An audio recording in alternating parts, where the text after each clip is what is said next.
Now, WBBJ 7 Eyewitness Sports. With the basketball season winding down, the menu was full of district semifinal matchups, so let's waste no time and head on out to Chester County as the Eagles host Lexington. Winner meets McNary Central in the 14 AA championship. Both teams split their regular season meetings, so we'll pick up in first quarter action. For Lexington will be red hot from deep early on. Adrian Taylor left all alone and makes Chester County regret it. Nothing but the bottom. The Lady Tigers take a 3-point lead. Moments later, it's not a replay, but once again, Taylor with too much space and drills another from distance. But that's where the Lexington highlights will end, and Chester County begins to pound the ball inside. Adriana Amos there with the bucket, and then later on it'll be Elantra Cox. She'll drive the baseline and end up finishing with the nifty left-handed scoop.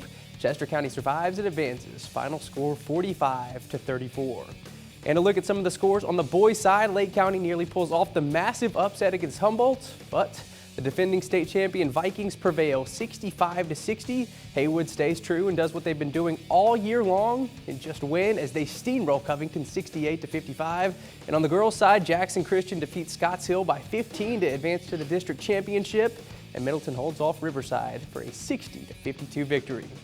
Also making headlines on the hardwood, 2 West Tennessee Hoopers nominated as 2013-2014 Mr. Basketball finalists. Congratulations to Humboldt senior DeSanta Bradford and Haywood junior Jordan Vernado. With an average of 22 points per game, Bradford had the Vikings poised for a run at back-to-back Golden Balls as the Vikings won the state championship last year. Meanwhile, Vernardo's been a key piece to leading Haywood to an undefeated regular season. We'll switch gears now and head over to the pitch as Sacred Heart's soccer team held a special gathering for 2 of their Lady Knights. Senior Sadie Odom and Alice Nelson signed their national letters of intent Friday. Odom will take her talents to Martin Methodist, and Nelson plans to join the University of Dallas. Both Lady Knights said they're not only excited about the next big step, but also following each other's future soccer success.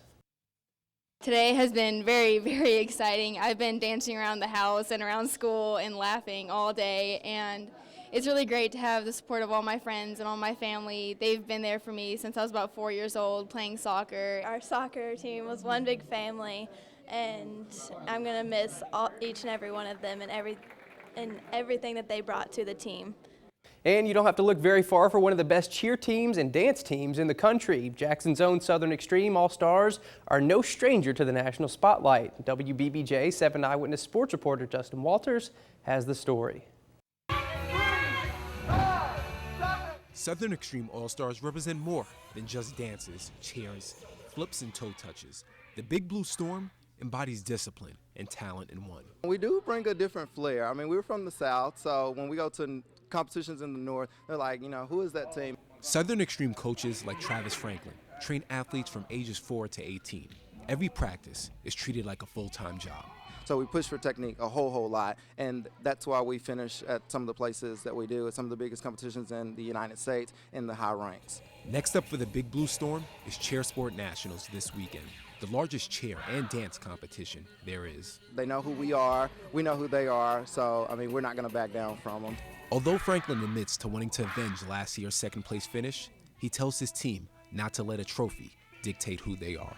We earned the trophy here, so whether we get there and earn a trophy or not, it's about having fun on the floor and putting their heart on the floor, because you never know, one day you might wake up and you can't do it anymore. That was Justin Walters reporting. Nearly 1,300 teams will gather this weekend in Atlanta for the Cheer Sport Nationals. Among the family and friends in attendance, there will also be a number of college scouts looking to award those top performers with college scholarships. That puts a bow on sports. What's next in weather, Eddie? I think we'll wind up putting a bow on the 7-day forecast. I'll show you why when I come back.